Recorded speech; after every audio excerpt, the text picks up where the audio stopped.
ঢাকা ইউনিভার্সিটির ভিতরে কোন রকম বিশৃঙ্খলা তৈরি করার চেষ্টা করা হয় কিংবা ক্যাম্পাসের আশেপাশে কেউ জড়ো হয়, তাহলে আমরা সেই জুলাইকে আবার নেমে আমরা দেখে নিব তারা কারা।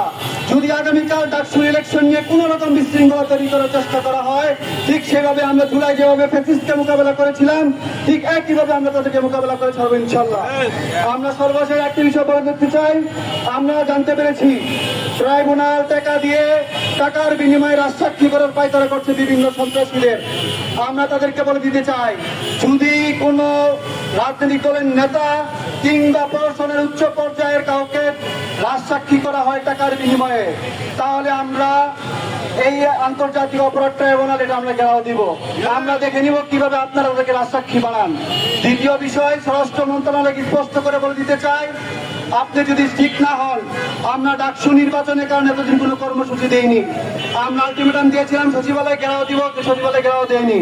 9 তারিখ ডাকসু নির্বাচন শেষ হবে। যদি 9 তারিখের মধ্যে আপনারা কোনো সমাধান না করতে পারেন, তাহলে এই শহরে জুলাইয়ের যুদ্ধের আবার নেমে আসবে। আপনাদের কিভাবে নামাতে হয় সেটা আমরা দেখে নেব ইনশাল্লাহ।